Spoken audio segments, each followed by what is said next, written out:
Okay, lesson 7.4. So far what we've been adding on these geometric series are finite sums. What we're going to look at today is an infinite sum.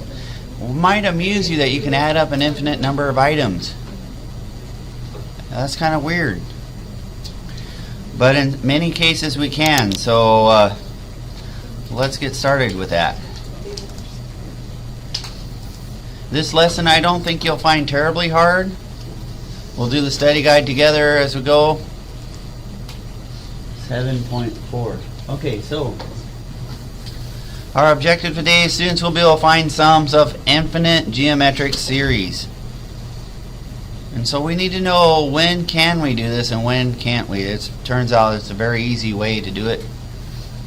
And so, you ready? We're going to talk about partial sums. And so the first several terms of the series we call partial sums. We'll do an example here. Sometimes there's a limiting value. We're going to see this as we look at the graph as well. So consider this infinite geometric series. So let me talk about partial sums. Okay, ready for this? I'm going to do this S sub 1. Can anyone see this? Should maybe use a different color. Okay. S sub 1. Well, in this case, the partial sums in this case is, well, the first partial sum is just 2. It's the first number in the sequence that we're adding. Okay, so S2 now would be, you might guess, it's the first 2 added. So this is like 2 plus 2/3, like this.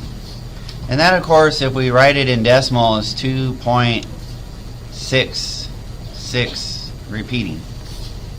Does it make sense so far?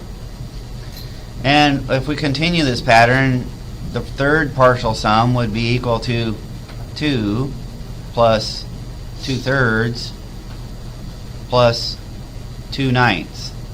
Okay? And you'll notice there's a pattern here where it's like we're dividing by 3 each time. And so divide by 3, divide by 3, divide by 3. And so there is a common ratio of 1/3. And if we add these two together, I'm going to use my calculator real quick. I'm adding. Adding? No, but you said that they're divided by 3. Yeah, they're dividing by 3. Or multiplying by 1/3. Okay, so 2 plus 2 divided by 3 plus 2 divided by 9. This turns out to be like 2.88 repeating. Okay, and maybe up here I'll do the partial sum for the fourth one. Okay, now you might say, hey, this is starting to approach a certain number. It looks like there's a possibility that this is approaching 3. Does that make sense? I don't know if it'll get bigger than 3. So let's take a look. The fourth partial sum would be 2. And now you do the first 4 in this sequence, or this series. 2 plus 2/3. Okay. Plus 2/9. Okay. And then finally we add 2/27. Alright, so once again I'm going to add this in my calculator. See what we get. And now I get 2.96. 296. And it's kind of repeating at that point. 2.96, 296, 2, yeah. It goes on. And so again, it's not above 3 yet. So now if we try the fifth one, we get the same thing we had before.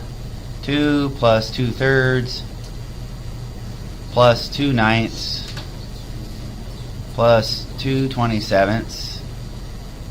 Okay, plus finally this one, 2 over 81. And now if we add that, we get 2.98765 And so it's kind of interesting. This thing doesn't look like, it doesn't matter how many terms I'm going to add, I don't think I'm going to get above 3. Does that make sense? And if you start plotting these points, like at when n is equal to 1, we got 2. So that's like right here on our graph. when we did the second partial sum, we got 2.6. That's like right here. And you'll notice this is just getting kind of closer and closer and closer to 3. So it's almost like there's a limiting value you start to see going on. You see? And so it may turn out that in certain situations that if we were to add up all the terms, even though there's an infinite number of terms, we'd say, oh, well, if we add all the infinite ones, that this actually equals 3. Because after a while, what happens is this one becomes a 9. That one becomes a 9. That one becomes a 9. That one becomes a 9. And you got 2.9999999 going on forever. And we say that that's going to be equal to 3. Okay, so before we get to that, I think you have on your study guide, we could do problem 1. You're going to do the same sort of thing, and there's some examples there that they did. And so here you go. Why don't I stop the lesson and you can work on number 1. So let's resume. So hopefully we found out this is going towards 0.33333 repeating. Okay, so let's go back to the PowerPoint and let's find out why or how to do this a little bit more effectively. So turns out that the geometric sum could be determined even if it's infinite if the common ratio is between 0 and 1. Well, in absolute value. And if that's the case, then this infinite, look at this here, this infinite geometric sum, like the last 2 examples we did, it's equal. It's an infinite one. That's quite amusing because that means you keep adding and adding and adding. And notice the criteria.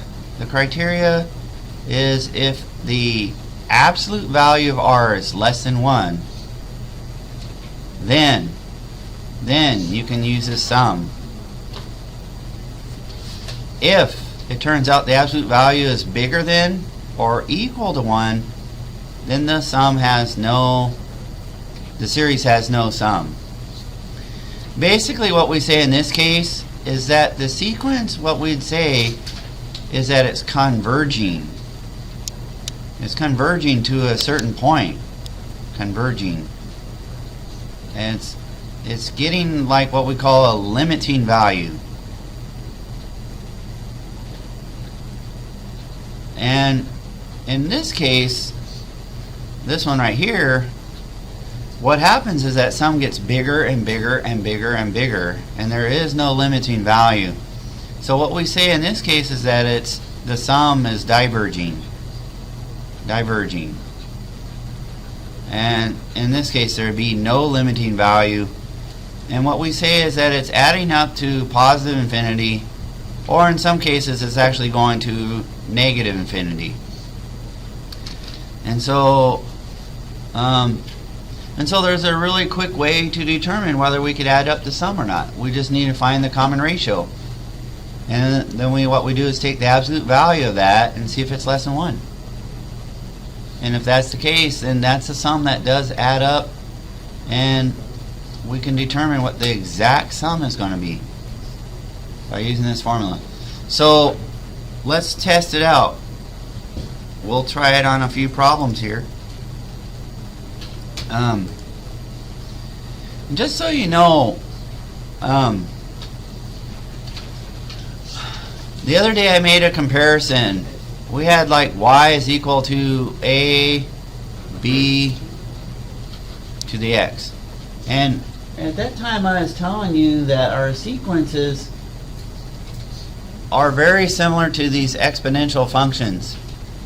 And when we were talking about exponential functions, I was telling you at that time that this was the base and this was the initial value. And what I did is I was showing you a graph, and I said exponentials look like this. Okay? And sometimes they can look like this. They could be like exponential growth, or sometimes they could be exponential decay. The key difference is that for sequences and series, you're only adding up certain points. Okay? In some cases you might be adding up certain points only. And so there's a key difference between sequences and these exponential functions. And back when we were talking about exponential functions, this number here was called the base, right? And that of course is called the exponent up there. And so that's why they're called exponential functions. But in this case, this here for our sequences and series, this is the common ratio.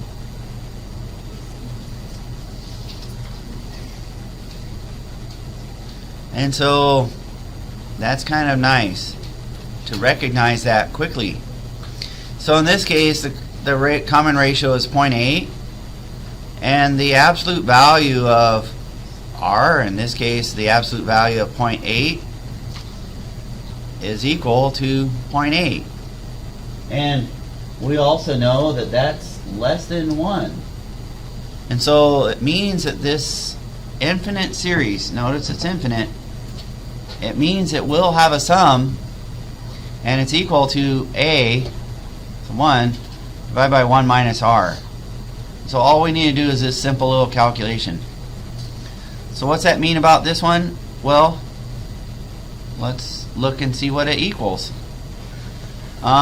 All we need is the first term, and then we need to know the common ratio. So in this case, S sub 1, which would give us the first term, the very first term. Like for example, if we put in I equal to 1, that would give us, well, let me just write it this way. A sub 1 would be equal to 5 times 0.8 to 1 minus 1, and that of course is equal to 5 times 0.8 to the 0. And of course 0.8 to the 0 is the same thing as 1. So this is 5 times 1. So a sub 1 is equal to 5. Is that clear so far? And we've just talked about this. This is our common ratio right there. So this sum is going to be equal to, even though it's infinite, it's 5 divided by 1 minus 0.8. And so those of you who have calculators, please do this calculation quickly. And make sure you guys get the same answer I get, according to my calculator. You might want to use parentheses, just a little warning there.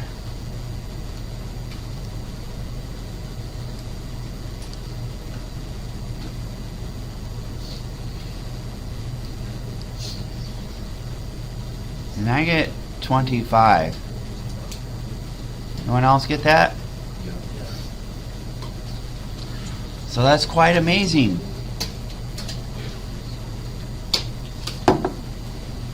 Well, this one over here is slightly different. So let's see how to do this one. In this case, we don't know the common ratio. It's not obvious to us, but we could calculate it. So let's see here.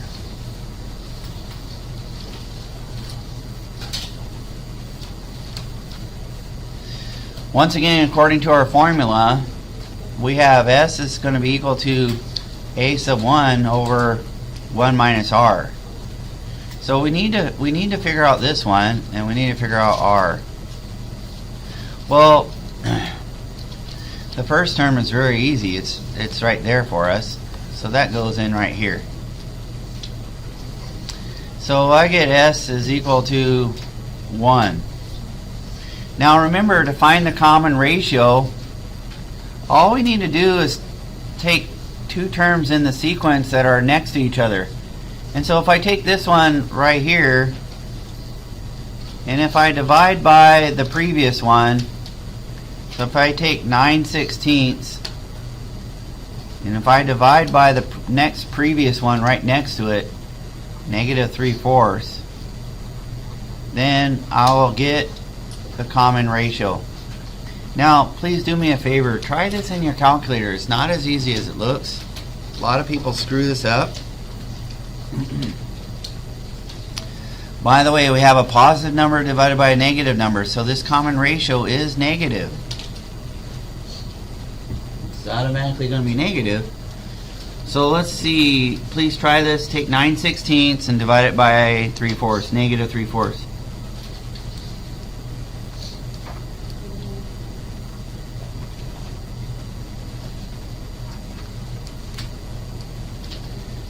And someone please tell me what they got. -3/4. I got that also. -3/4. So in this case, we need to determine whether we can find the sum. So remember, the absolute value of R has to be less than 1. Well, in this case we have -3/4. And the absolute value of -3/4 is 3/4.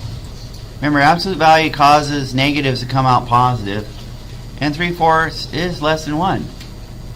So we know the sum will exist, and we know that we can find the sum because it's geometric. Okay, so now let's continue. We're going to get 1 minus 3/4. And so once again, see if you can do this in your calculator and tell me what the sum is going to be equal to.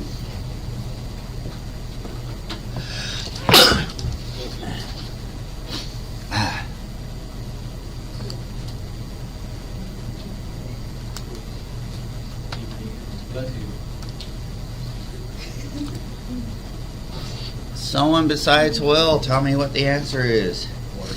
What is it? 4. I get 4 also.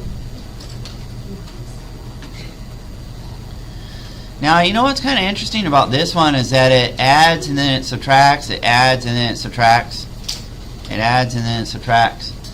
So this one, if you were to look at the graph, is quite fascinating. It starts off, whoops, that's in white, you can't see that.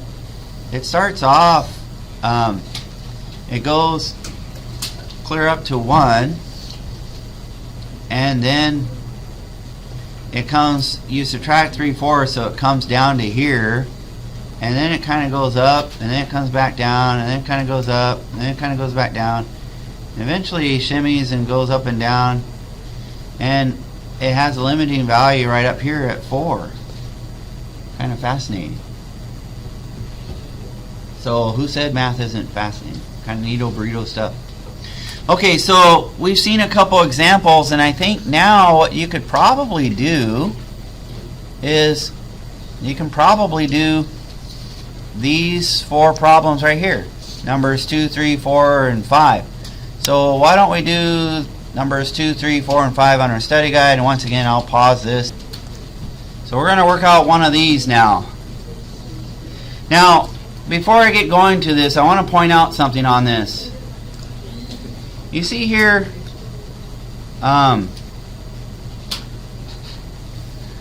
right here. Notice that there's only one digit that's repeating on this one. There's only one. Okay? There's only one on this one. Oh, but on this one there's two repeating. There's two repeating here. Okay? So be aware of that, because these are related to 10, 100, 1,000. There's a relationship between this, and it's related to like 10, 100, 1,000. Let me show you how. Okay, you guys ready to try this? Huh?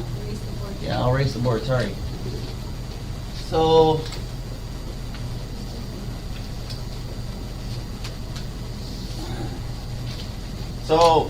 let's do this slowly at first, and then once you see this little trick, I think you'll see that these are easy. Okay, so let's go back to my PowerPoint, and let's start right here. Alright, so we did those, did plenty of those. Let's go on to these right here. Okay, so the thing to realize is that you can rewrite these. And so 0.24. Notice that there's two decimals being repeated there. So if you wanted to write this as a sum, first of all, you could split it up right there. You could split it up right there. So you could write this as 0.24. Or excuse me, let me back that up. You can write it as 24 times 0.01. And if you notice in a calculator, that calculation is 0.24. Okay? Everyone can see that? I'll switch here to yellow now. Now if you add that to 24 times 0.01 squared, then this calculation gives you 0.0024. Okay? And if you add this one, the third one, it's 24 times 0.01 cubed. And if you do this calculation, you're going to get 0.000024. You see, so as you begin to do this, you realize that this is a geometric series, because this is 0.24. When you add this portion, you get another 24. When you add this portion, you get another 24. And if you add the next one, you get the next 24. And so this is a geometric series, because there's a common ratio right here. The common ratio is right there. So in this case, based on what we've done before, we can do some calculations. We know that S is equal to A sub 1 over 1 minus what? R. Alright? Well, based on this, we should be able to plug in our numbers and see what we get. So, what's the first term? No. It's this one multiplied together. Look, A sub 1 is this first term right here. It's 24 times 0.01, right? So it's 0.24. So 0.24, okay.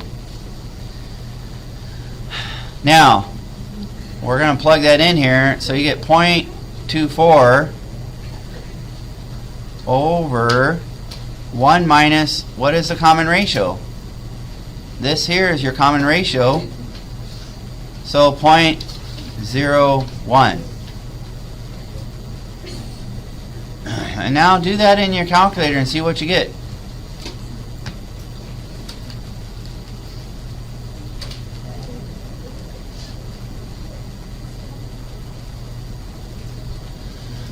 So what you get, and let me just show you this, you get 0.24 over 0.99.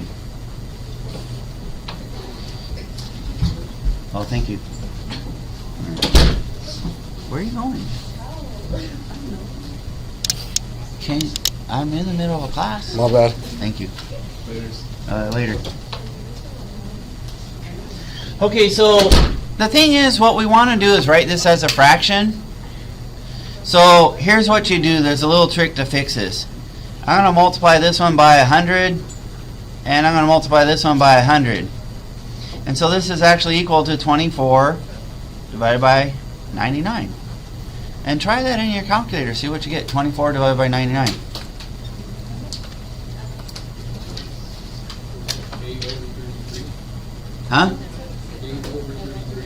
8 over 33. Oh, we'll put it in the decimal. Put it in the math. Yeah, it's 0.24242424, right? Go on repeating.